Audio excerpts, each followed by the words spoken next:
Greetings and bienvenue, Midnight Crew. Thank you for returning to this broadcast. And welcome to new viewers joining us for the first time. If you like a video, then feel free to subscribe. Hello X-Files. I am working on a large art piece relating to the Wildman myth and modern Sasquatch lore, and the relation between them. I have been researching medieval art and writing relating to the Wildmen and am now moving on to read more about Sasquatch. I know the very basics. Knocking on trees, the basic physical descriptions of them. I've listened to their calls online and have been watching footage of them. Has anyone had any encounter with them? Or with similar hominid-type wild creatures? Do you know of any resources beyond the Sasquatch Hunter site and monster wikis? I have done my Googling. I'm looking for more personal stories as well as commonalities between them. Any information on encounters with wild hominids that aren't in the first few pages of related Googling would help me a great deal. As would your stories or encounters you've heard about. Thing is, in a lot of these old art pieces, there are massive battles depicted between wildmen and civilized people. Wildmen in groups attacking castles, camps. These wildmen are described in texts from the time as hairy and a bit taller than men. They're spoken of as a different race, but also referred to as something that is not man. It's very odd. The other thing that made me begin working on this is the fact that most of the art depicting them and most of the writing about them is not the fantastical art of the time, the drawings of things like giraffes, camelopards, griffins, dragons. The art depicting wildmen shows real, actual objects and people doing normal things. It's as if they are in the news at the time, not the tabloids, if you know what I mean. In my view, these wildmen are a real species which we fought, and probably fought to extinction, eliminating the last in Europe during the Middle Ages. Of course, those who had migrated to other continents or had come from other continents had not, and might still not, have been wiped out. What they are, I don't guess. My concern is with the commonality between these myths and modern Sasquatch sightings, Yeti, etc. Also with Mousterian culture in the Stone Age, but I really don't expect much information on that can go beyond the research papers and reports I have been reading on it. I have seen a Bigfoot variation when hiking in Tennessee. That matches identically the local legend of the Tennessee Wildman, which I did not know about until after the encounter. There was kind of a rocky gorge along this trail as I was hiking with light rain at sunset. In the gorge were big rocks and it was dark with enough room for something to be behind it. I heard the guttural ape sounds walking past it, almost like a pig frog call but different. I was spooked as the vibe changed and the forest went quiet. After passing the gorge, I decided to turn around because I wanted to go back and was thoroughly freaked out about something being near me. As I walked past the gorge again, behind one of the rocks I saw something alive in pale white. I didn't know what it was, so I kept walking closer looking at it until I made out its fucking face, bros. Chills went down my spine as I saw this fucking thing squatted behind one of the rocks with pale skin and a red, brown mane surrounding its head. It had a wide face and nose and it was looking at me with its head tilted downward, black beady eyes and an evil smile. I immediately sprinted the fuck back to the trailhead and drove away. I never believed in Bigfoot until that, but let me tell you, the moment you lock eyes with this thing, you know it's something not human with great intelligence and sentience looking back at you. It didn't fit the traditional Bigfoot description, but fits the Tennessee Wildman description, so I don't know if this thing is like some inbred human or like a diff type of Bigfoot, but whatever it is, it's freaky. And it's 100% real. The closest we ever got to saying Bigfoot are the Great Smoky Mountain cases and the Wildmen. But even that's played closer to legit isolated people living in the Appalachians, and not Bigfoot. There are genuinely weird cases that could have terrifying but normal explanations. Minecraft YouTubers killing Boy Scouts in the Idaho-Washington area, people being abducted from their homes in cars akin to David Ray Parker and other serial killer, long-term killers' habits. Gypsies and traveling outcasts abducting children. A woman being thrown off a cliff then having her corpse torn apart is fucking weird and unexplained. Then there's shit where the numbers don't add up. Experienced hunters taking off for no reason, stripping down and dying of hypothermia when the time of death doesn't match paradoxical undressing. They had the tools and skills to keep warm enough not to die. Kory Kelly's official case is nonsense. Something odd happened to him. Or a hunter going missing and his remains being returned to the location without explanation and some shady behavior from the feds. Robert Springfield's case is weird as fuck. There are cases of kids and disabled persons vanishing and ending up much further away than the time span would allow, unless someone or something took them that far. The weird cases are padded out with missing, little to no information about it. Not found cases. They're missing and probably dead for any number of reasons, but we can't know because there's literally no information about it. He does try to rule out normal causes, but sometimes he's a little too caught up in his no coincidences. Must be weird hype to consider maybe it was a normal cause that just had a weird bend to it. October 16, 2006. Went out hunting with a friend. Was a hunting spot he'd been to many times and knew it well. Friend realizes they need gas. Leaves Kory to finish setting up camp to get supplies. Comes back, Kory is gone, so is the dog. Shotgun is gone, figures Kory was out for a bit of hunting. Kory doesn't return, gets kinda scared. Calls for him, calls the dog, honks the truck horn, flashes lights. Nothing. Morning comes, 4 a.m., looks for his friend, wanders 2 miles on his own. Can't find him, reports Kory missing. The search is on. October 25, 2006, dog is found. Dehydrated and hungry but okay. October 28, they find Kory's lighter and cigarettes. October 29, they find his socks, overalls and hoodie 14 miles from the campsite. October 30th, they end the search because snow was moving in and 2 inches had fallen with no sign of a body. October 31st, Kory's mother states it's a little unbelievable he was 14 miles from camp. Mid-November, search renews. Search dogs brought in, can't find shit. November 23rd, second search is called off as winter is getting worse. Both searches lasted about 2 weeks each. April 28th, third search effort. Police conducting an air search where his clothes were found spot a body 15 feet from trail. Kory is found, nude and body unharmed. Coroner states he died of hypothermia the first night he was missing. Rundown on why that doesn't sit well. Kory had cell phone, lighter, warm winter clothes, years of experience in the woods, especially the area he was in, knowledge of survival and camping, a shotgun that was never recovered. So we're supposed to believe this guy just wandered 14 miles from camp, stripped naked and died of exposure, making no effort to save himself. All in one night. I've heard stories from my great-grandmother older brother when I was really little back in the 80s about shit that lives in the Pocono Mountains of Pennsylvania, and the tunnels where devils lived, and would hunt people and moonshiners back to when our family came over in the 1740s from Germany. Uncle Earl had a story about how in the early 1920s his one brother. His father had 3 different wives that had a total of 23 kids with each dying in childbirth, and a cousin who was a full Indian that went looking for a cave the Indian cousin told them about that had gold and gems falling out of the walls. There was some fucked up goatman-like thing, and men that looked like they had no skin on that tried to jump them as they were up in a series of caves. Earl and his father were car thieves, moonshiners, and robbers, and had a big-ass stash of guns and never went anywhere without being strapped like a damn terrorist, so he opened on with the things with his Thompson he had ordered through the mail. He said they laid down some suppressive fire and got out with only a pocket of stones each. I never got exactly where the caves were, since he was old as fuck and refused to go back up there by the time I was grown, right before he died in 2000. Believe me, I begged the hate-filled old fuck many times to at least give me the general area, since I had grown up in the South and had guns of my own by then, along with some cowboy from hell redneck friends that would have a hentai manga-sized hard-on from the thought of having a goatman monster's head mounted on the wall of their trailer. All of my great-grandmother's brothers and sisters had stories of things running in the woods back home during those days, and the Indian side of the family said there were places you just don't go unless you are a fucking dumbest that wants to get eaten. I've heard the same thing when I lived in the Asheville area out by Candler from an old man thaw made shine up there. The closest location I got from him was it was a day's ride from Kunkeltown. Our ancestor that came over from Germany was the grandson of a mercenary captain that fought under Tilly in the 30 Years' War, and was one of the guys that sacked Magdeburg, and made his name from the money he looted. He went to school in Hanover and graduated but had to leave the old country due to his dick having an allergic reaction to staying in his pants, and being a massively degenerate gambler, and bad for getting into duels and killing the fuck out of people from being a massive asshole. His diaries tell of giant-ass wildmen, demons, devil, and scared as fuck Indians that basically lived under constant threat of attack from these things. The family members that came over with him were all hard cases like him and deranged as fuck and thought it was great sport to hunt these things and try to kill their womenfolk, because they thought it would be cool to be known as the homeboy that killed the devil's wife. It honestly wouldn't surprise me if they captured some of these things just to screw with them.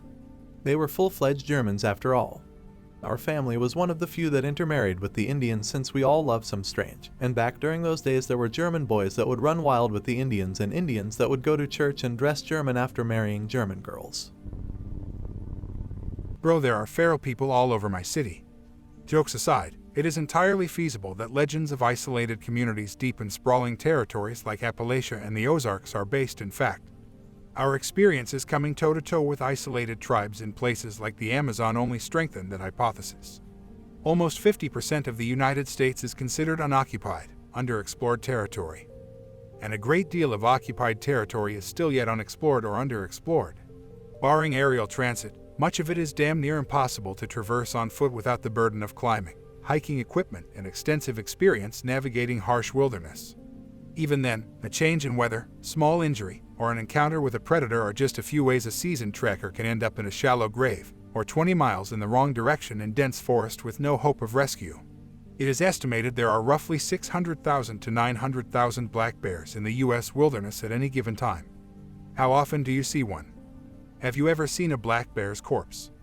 I have hiked exhaustively in the Appalachian Mountains, have never once come across the corpse of a bear, and have only had one encounter with a black bear. The woods are just too massive. Now imagine, for instance, a community of early pioneers settling a plot of land deep in the Ozarks and finding themselves kettled by unexpected, extreme environmental hazards. Were they able to survive it, they would be completely cut off from the developing world.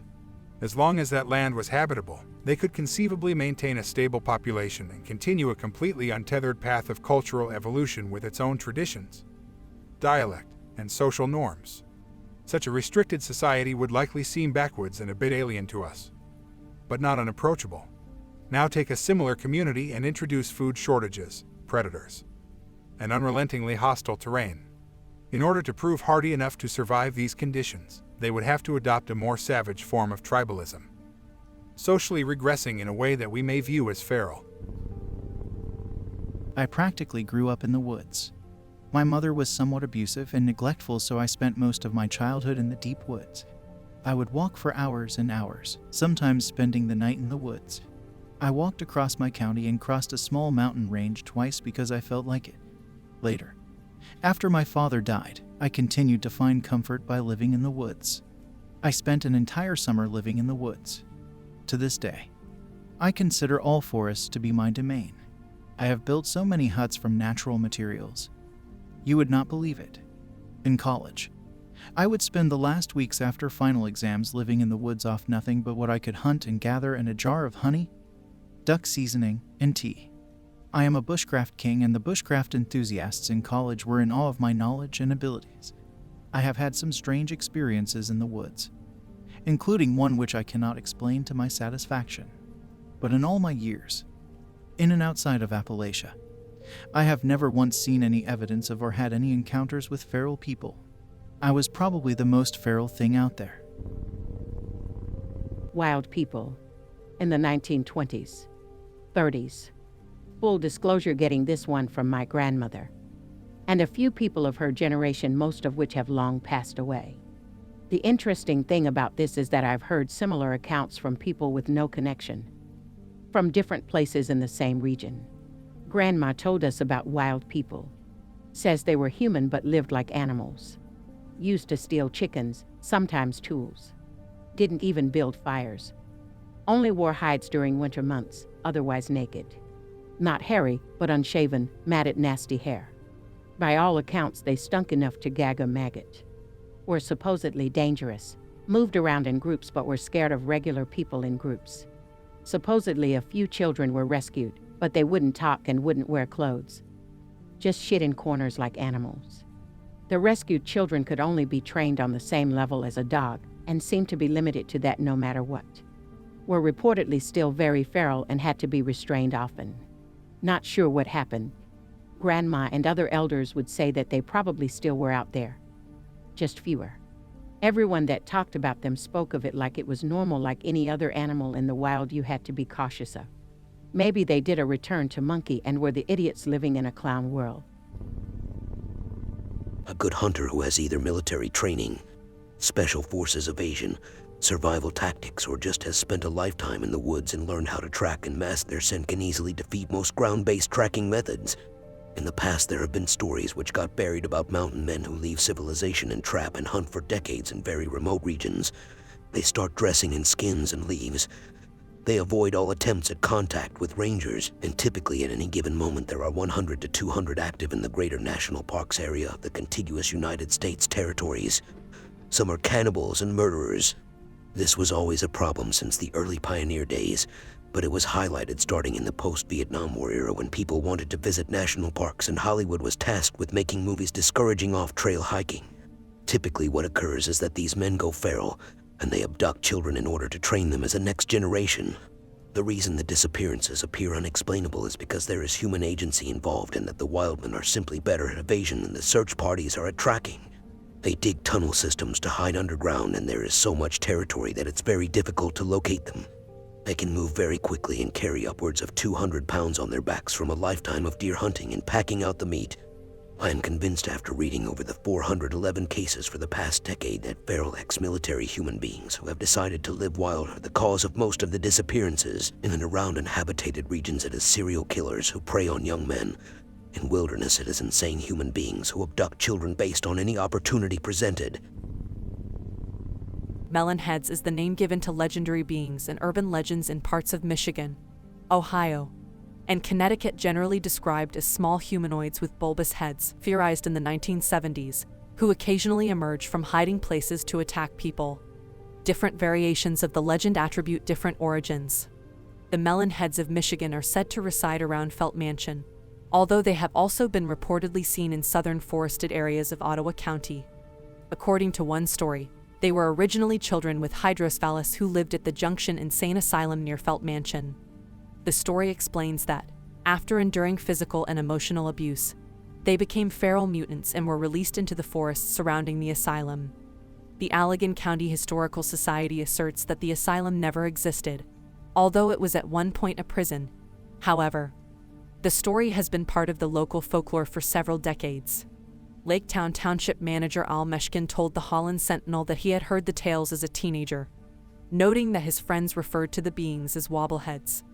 Some versions of the legend say that the children once lived in the mansion itself, but later retreated to a system of underground caverns. Other versions of this legend say that the children devised a plan to escape and kill the doctor that abused them. It is said that the children had no place to hide the body, so they cut it up in small pieces which they hid around the mansion. Rumors exist that teenagers who had broken into the mansion saw ghosts of the children and claimed to see shadows of the doctor's murder through the light coming from an open door. The legend has spread throughout the region, even becoming the subject of a 2011 film simply titled The Melonheads, which is based around the West Michigan legend. The Melonhead stories of Ohio are primarily associated with the Cleveland suburb of Kirtland. According to local lore, the Melonheads were originally orphans under the watch of the mysterious figure known as Dr. Crow, sometimes spelled Crow, Trubano, Crow, or known as Dr. Melonhead. Crow is said to have performed unusual experiments on the children, who developed large, hairless heads and malformed bodies. Some accounts claim that the children were already suffering from hydrocephalus, and that Crow injected even more fluid into their brains. Eventually, the legend continues, the children killed Crow, burned the orphanage, and retreated to the surrounding forests and supposedly feed on babies. Legend holds that the Melonheads may be sighted along Wisner Road in Kirtland and Chardon Township. The Melonhead legend has been popularized on the internet, particularly on the websites Creepy Cleveland and Dead Ohio, where users offer their own versions of the story. A movie, Legend of the Melonheads, was released in 2011, which is based on the Ohio legend and various other legends in the Kirtland area. In 2015, a novel titled Attack of the Melonheads, written by Bob Gray, Solon Sangaras and Gary Lee Vincent, was published by Burning Bulb Publishing and based on Bob Gray's screenplay by the same name. Several variations of the Melonhead legend can be found throughout southwest Connecticut, especially in eastern Fairfield County and western New Haven County, Connecticut. In eastern Fairfield County, many tales can be found in Trumbull, Shelton, Stratford, Monroe, Easton, and Weston. In western New Haven County, tales can be found in towns like Seymour, Oxford, Milford, and Southbury. There are two primary Connecticut variations. According to the first variation of the myth, Fairfield County was the location of an asylum for the criminally insane that burned down in the fall of 1960, resulting in the death of all of the staff and most of the patients, with 10 to 20 inmates unaccounted for, supposedly having survived and escaped to the woods. The legend states that the Melonheads' appearance is the result of them having resorted to cannibalism in order to survive the harsh winters of the region, and due to inbreeding, which in turn caused them to develop hydrocephalus. Some of the possible inspiration of these legends may be attributed by the now defunct Fairfield Hills State Mental Hospital in Newtown, as well as the Garner Correctional Institution, also located in Newtown, Connecticut, as well as the Federal Correctional Institution located in nearby Danbury. Also, this area of Fairfield County has been historically a rural area filled with farms and forests. The proximity of several criminal and psychiatric institutions located in rural areas of the county may have contributed elements to the legend of the Melonheads. According to the second variation, the Melonheads are descendants of a colonial-era family from Shelton, Trumbull, who were banished after accusations of witchcraft were made against them, causing them to retreat to the woods. As with the first legend, this variation attributes the appearance of the Melonheads to inbreeding. Melonheads allegedly prey upon humans who wander into their territory. I hope that you enjoyed tonight's broadcast. If you enjoyed tonight's story, then please subscribe to the channel, as more Greentexts will appear daily. A new broadcast will appear when the clock strikes midnight Central Time.